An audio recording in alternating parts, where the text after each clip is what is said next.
thank you guys. Thanks to Ann and thanks Susan for that comment, because it's really relevant right now. And let's see if okay. Just this morning, I received an email from a colleague who sent me a news clip from down in South Carolina and Florence, and already EPA has evacuated 4 homeowners because of PCBs that have spilled over through the flooding into their properties and their homes.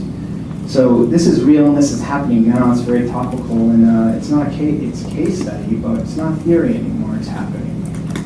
Yes, we need to think about doing something about it and addressing it. And I think you're right, Susan, that most municipalities don't have the expertise to be able to think of this. And I know that in the climate clearinghouse data, we aren't one of the layers that are available to look at. Wetlands is, and different things. We haven't been plugged into that, and hopefully will be soon. So today, I just wanted to share with you, for waste sites, what our concerns are, from what climate impacts are really applicable to us here in the Northeast, what remedial considerations we have, where we fit into the state plans that Ann just mentioned, what our initiatives are currently, and really what's going on in the rest of the country. Surprisingly, it's not a lot, but we're leading as usual, so that's a good thing.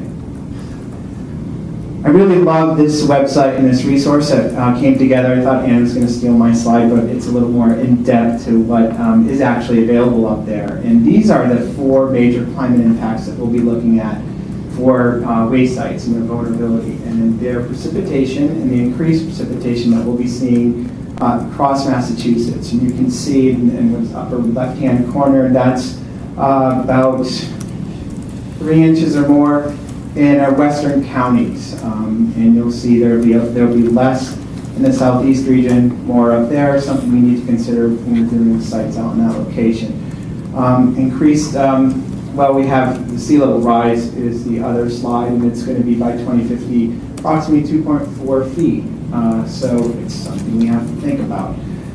Heating and temperature increases, again, increasing up to 5 degrees in the western counties of the state, and definitely across the entire state. And then, of course, hurricane and storm surge, which we had looked at in the past and are continuing to be a battle for us, as we found out last March with those 4 storms back to back. Now just think of where your sites are and what your okay,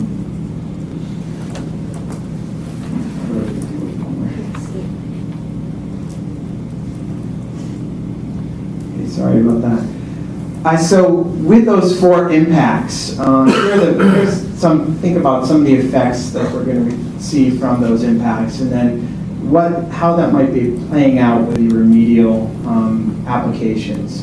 Mobilization of contaminants, damage to capping, mixing of contaminated material, overuse, new sediment covering over contaminated sediment, damage to the integrity of the systems themselves or the remedies themselves. All things that now are a reality, as we've just seen in South Carolina, and that was flooding. So we need to think about those things in the context of those impacts. They're all going to be changing and increasing for us, and what we need to be doing about it. What we've already done, because we've done some work, and really was at the heels of what EPA had started to do, was look at the vulnerability of sites. Using actually the resources from Boston University and the students there and the interns. We started off in 2016, really focused small set of sites in the Northeast region where we tried to look at the vulnerability of those sites. We were using FEMA layers, using Google Earth, not so great, but we got a little information from that. We went at it again the second time around with GIS with Caitlin and BU students again. This time Caitlin looked at for us both the Northeast region, Southeast region for the 2 impacts of flooding and storm surge, hurricane. We came up with some great information, which has actually been tested in the field now with the March storm events. And we found out that some of those sites that were actually open, we were working on, were flooded, just as we expected based on the data. So something that we already know, what we already can start looking at. But sadly, this was just a quick intern project. And really, we haven't looked at the rest of the state as a whole. And we will. And that's our plan. So just backing up a little bit and connecting with what Ann had said, we made it into the state's overall mitigation climate adaptation plan. So we are a priority, one that should be done in less than 3 years. And they're thinking for us the same thing. They have that we need to look at earthquake impacts, which maybe not. But so we've made it. So it's a priority of the state, and it's going to happen. We also made it to the state, the DP vulnerability report. This is, and where can they find this report? Is it the same location? Or is it internal? Okay. Oops. Secret. This is what we're doing internally, but so we're on there. They took into the account that we've already done some of this work, but the real thing here, and what we've been waiting for this past year or so, was that climate data.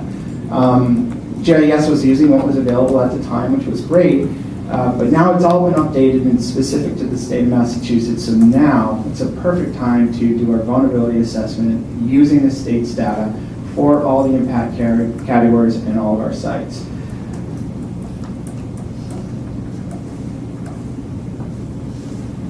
So again, just a little bit on that state plan before I get into specifics.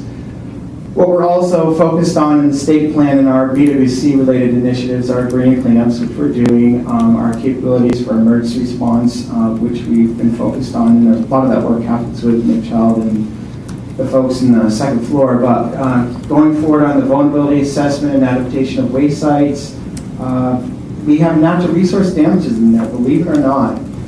We're looking at restoration, specifically culvert upgrades and replacements, really for fish passage, and dam removals for aquatic passage as well. Those are also helping us out with climate change issues, flooding and stream storm events. So indirectly maybe, we're working a little bit through natural resource damages on that as well. We also own a landfill. I don't know what we'll do with that, and we do maintenance on Superfund sites that we have responsibility for, so we're including that. And of course, we'll be looking at regulatory guidance and policies as we move forward and find out more.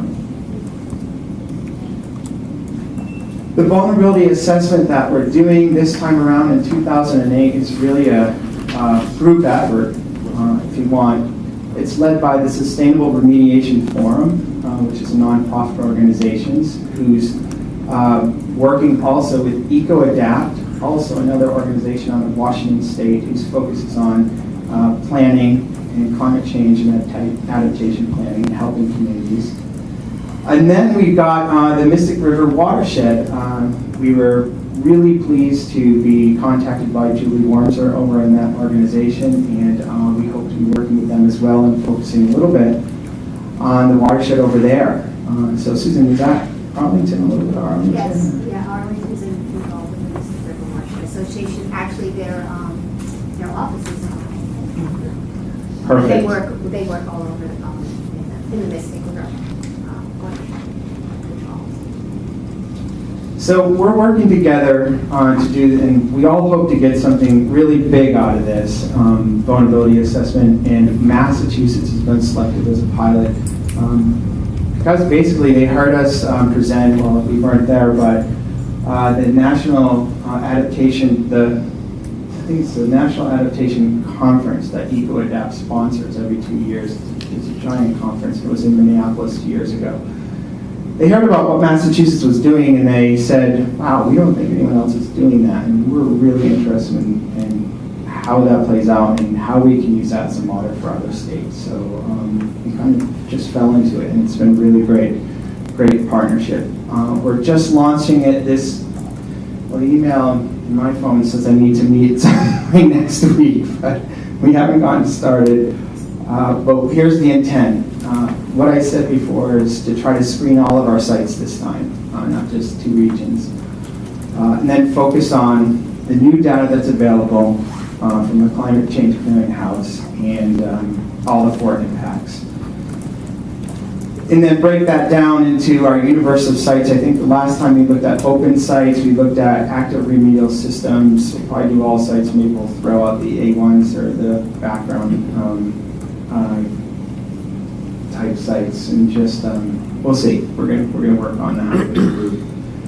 Part of the problem is that we have some stuff done and we haven't done some of the others. So we want to, EcoAdapt really wants to prioritize like 2 or 3 sites and do focused vulnerability assessments on those and look at the contaminant concentrations in the environment at the site and the type of remedy that's been deployed and what type of sets or receptors are there, and do some adaptation planning around that. So they have a few case studies.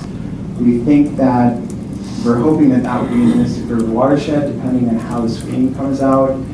We'll be talking to Julie about that, and I'll probably mention later on, but I'll mention now anyways, that EcoAdapt is also doing a similar thing in the San Francisco Bay Area with the state of California. So they're going to be using this pilot and the work in California to hopefully come up with a good model for the rest of the nation.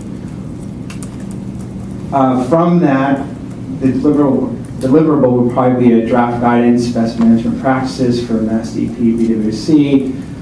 We would absolutely love to have the data available for MVP. We understand that would be a really good tool for them and usable. Maybe they still need the expertise. And then certainly have it available for LSPs and our stakeholders.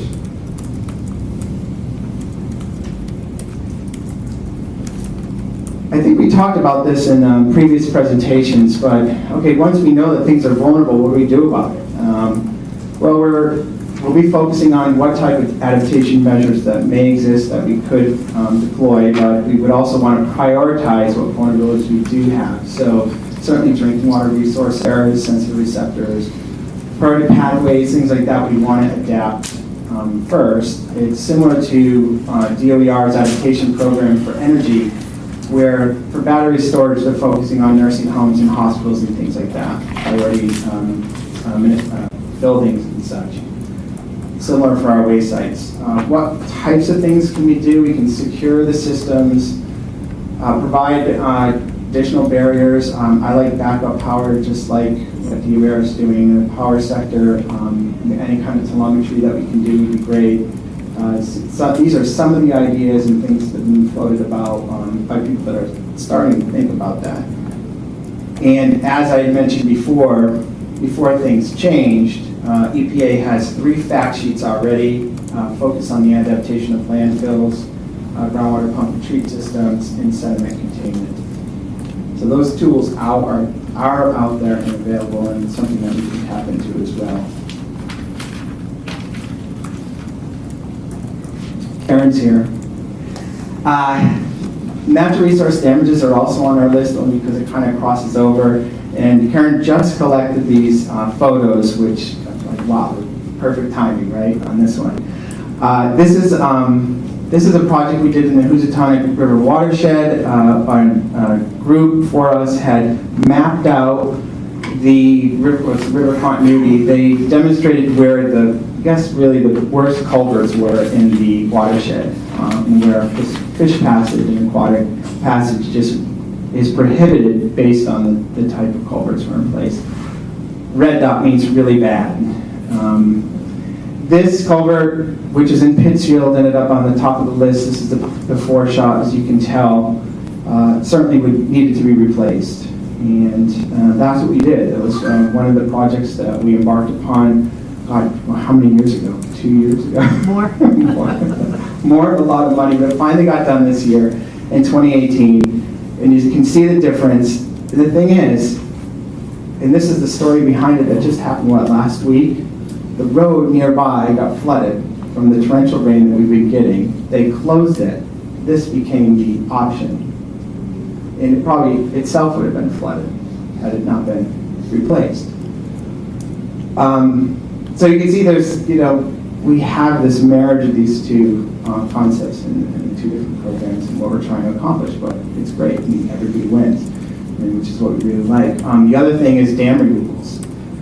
We have another project where we're removing the dam. They received grant funding from the Hurricane Sandy organization group to remove a dam in Massachusetts due to extreme storm events, flooding. And it benefits everybody. We get the the river restored, the aquatic passages restored, and they get the risks in flooding removed and that problem taken care of. So, what are the other states doing? I really love what Washington did. This is a guidance, and they were funded by EPA. But it's pretty extensive, and it's really the only one out there. Came out in 2017. The interesting thing for them is their impact categories were sea level rise, flooding, landslides, and wildfires. We don't have that, but they do have that out in Washington, and something we need to think about.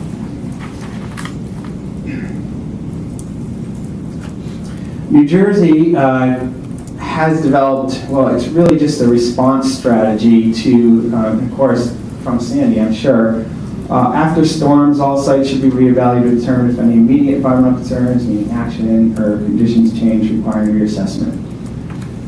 That's what they have for the LSRP program, the PRPs for sites down there. New Jersey, by the way, has changed so much. I was down there speaking at a PV conference. They're full bore, renewable energy, sustainability. They're going to beat us in everything. It's scaring me. So they just changed, and they're focused a lot on this stuff now. So we have a partner in New Jersey for sure. California is just getting started. They're starting to develop guidance. They have also for cleanup sites, but for wastewater treatment, storage, disposal facilities, and such. And I pointed out before that EcoDef is also working with them. An organization in the San Francisco Bay Area is looking at contaminated sites in that locale, using the model that we are working on together with them from Massachusetts, and seeing if there's any cross-program exchange of information we can have between the two states. So that'll be interesting to see how that develops. I'd be remiss without bringing up ASTM, my favorite, but I'll tell you, they do have guides.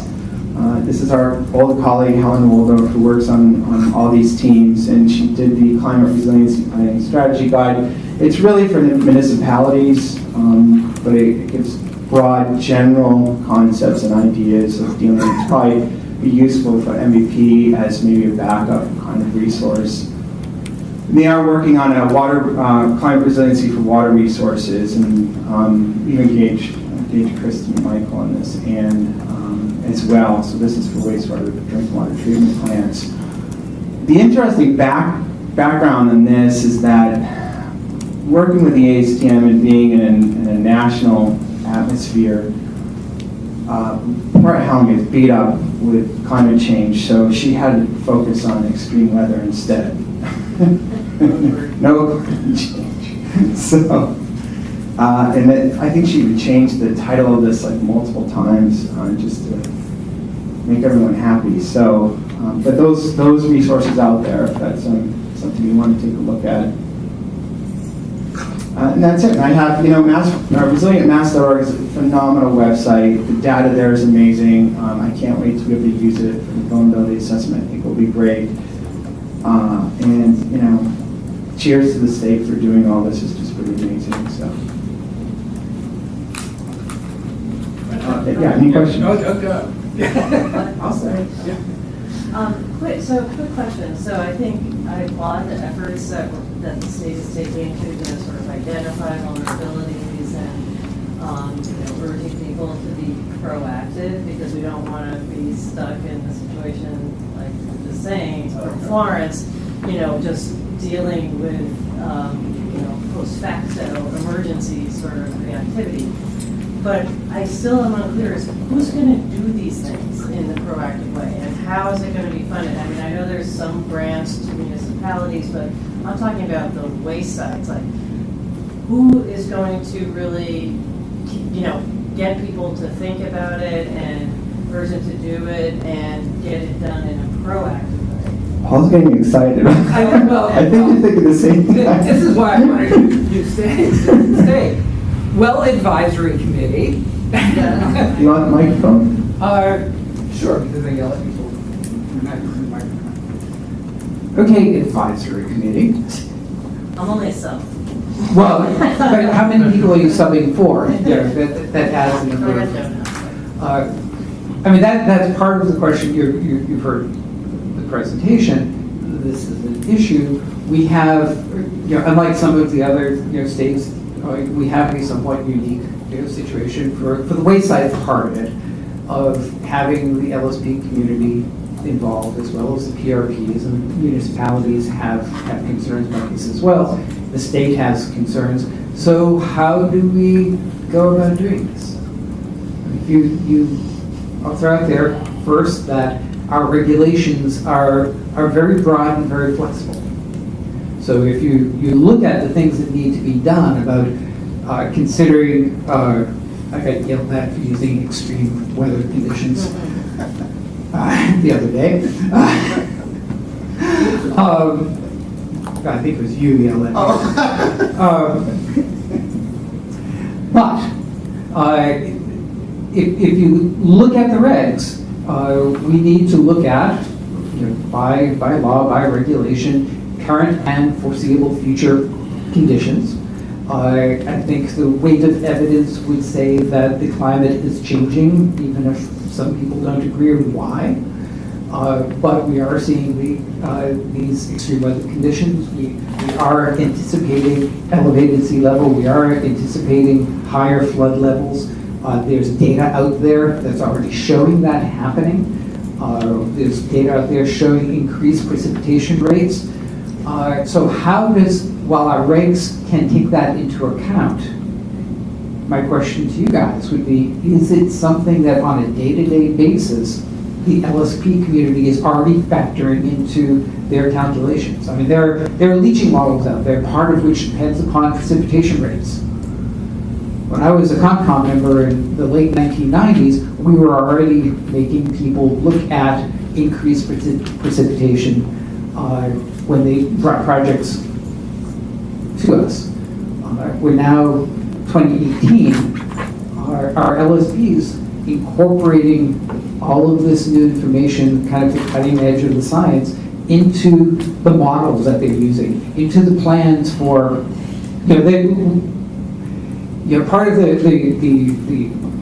the great thing about having the LSPs and these educated, competent scientists and engineers working on these sites, and the requirements for continuing education, always being up to date on the latest science and blah, blah, blah, is that it's supposed to work so that that new information gets incorporated into it. Is that working with the current regulations? Or, and if not, and I think it's human tendency that kind of you get stuck in, or you have something that works for you, and you have the way of looking, and you have the models that you use, and you're familiar with, and you become expert in, and you have ways of designing caps that you use over and over again. You have ways, and it becomes routine, and sometimes you just need somebody to kind of nudge the process and say, okay, here's something new that we need to consider. So we have a couple options. Is this something that the LSP community and kind of the larger MCP community can take on and kind of work in and of itself, kind of move the science and the applications and the way that we look at sites without further nudging by the state? Does Massachusetts have to kind of follow what some of the other states are doing and provide more specific guidance, kind of to the effect of, well, our regulations say you have to kind of look for foreseeable futures. Here are some specific things that we expect, that we know is going to happen, and we're going to be looking at documents to see if you considered this, because really you should. Or are there regulatory nature? And part of what we often hear from the community is that there's often pushback from PRPs that, show me where it says I have to do this.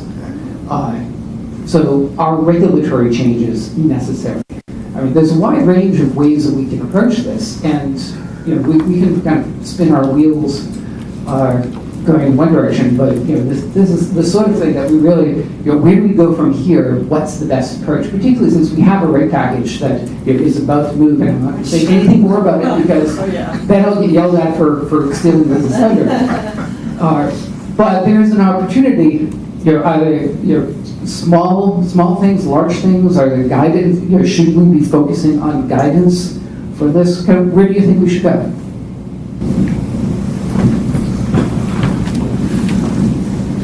I think your initial suggestion of specifying what foreseeable uses is include effects of climate change. And if you leave that on a performance basis, maybe you put some conceptual ideas of what to consider, just like in a risk assessment.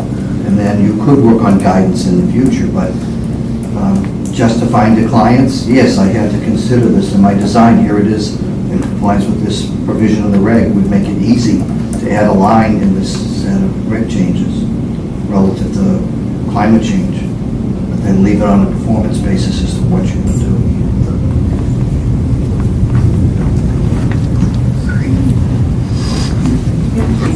Yeah, I actually agree with Elliot. In the town of Arlington, where I am a conservation commissioner, just last spring, and I think we're the first inland town that's ever done this in the Commonwealth, we put in a section in our requirements, in our town regulations, that require consideration of climate change and specific areas. We don't tell people how to address them. We give them ideas about how to address them, but we talk about specifically about flooding, about heat island effects, storm surges, things like that, and how is your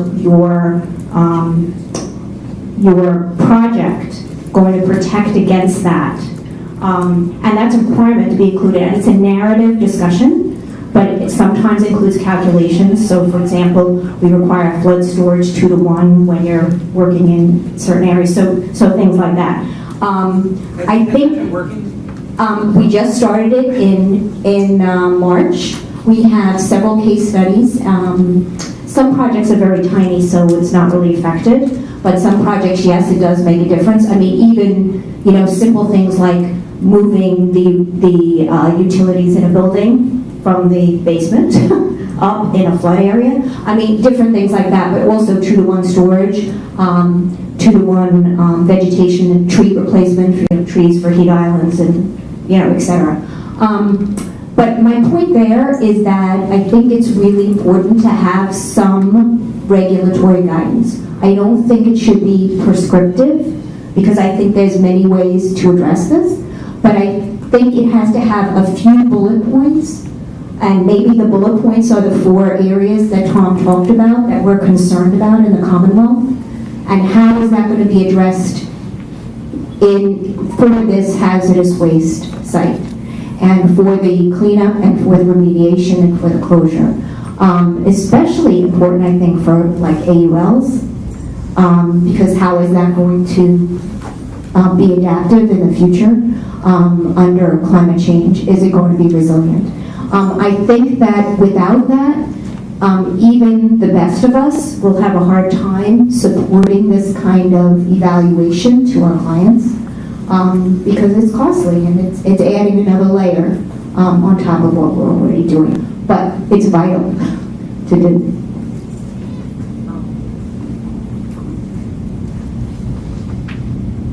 I also agree with that. I think performance-based sort of guidance and clarification would be helpful and probably warranted.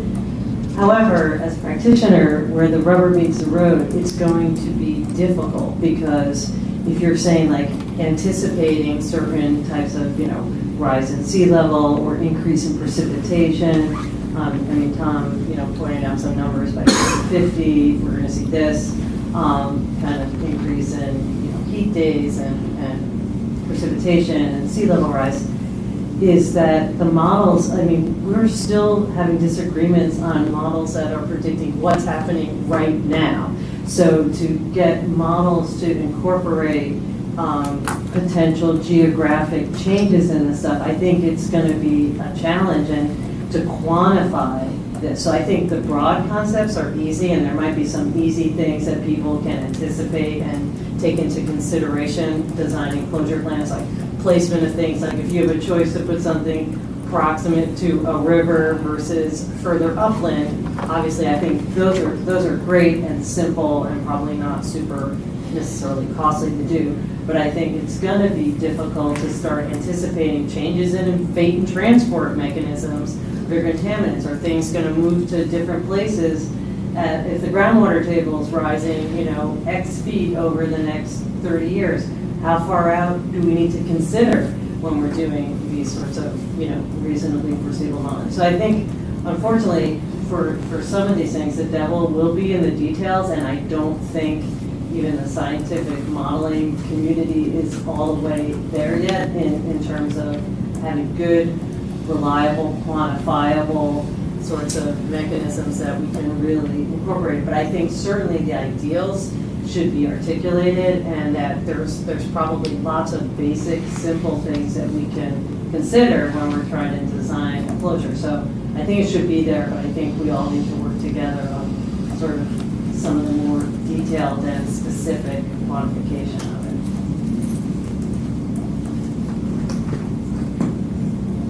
it. I dare to bring this up, thinking about how municipalities face challenges, but one that I can relate to personally are 40B project applications before towns that involve a lot of construction change, environmental impacts.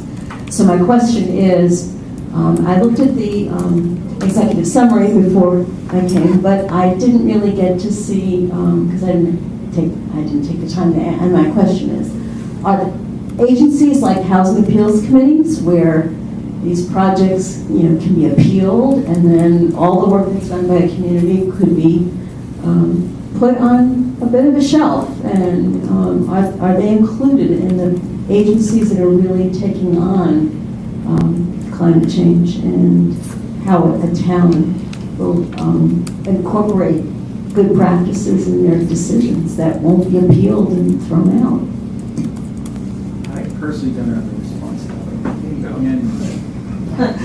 I'm sorry. Well, I do know that many agencies participated, over 80 agencies from the Commonwealth participated and did vulnerability assessments. Those assessments were primarily focused on their core mission and their core services that they provide, and their ability to continue to provide that service and perform their mission during times of crisis.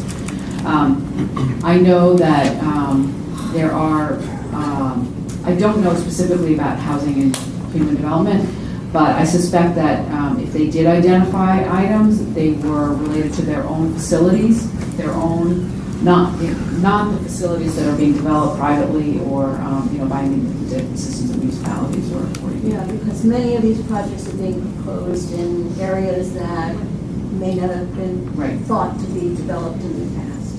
So there's I have a direct response to that. Okay, good. I wonder where you're getting that from. Thank you. This just came up. Last night we had a meeting of the LSPA.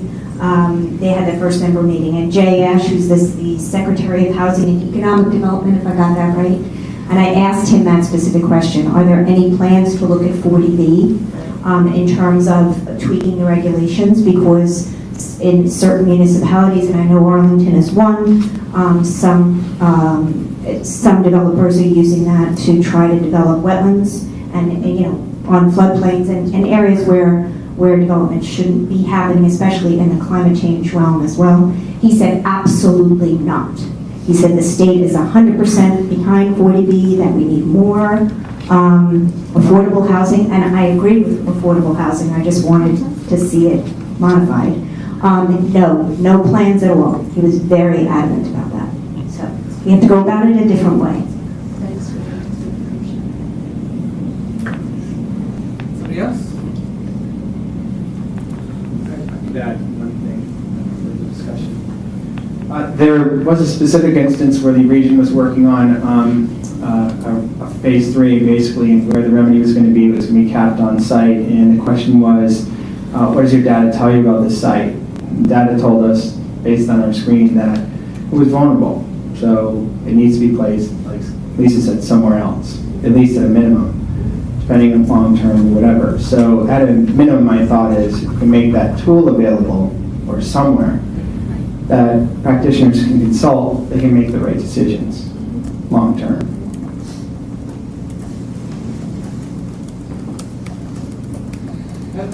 Thank you, Tom. Thank you, Rand. No more questions, I guess we'll move on.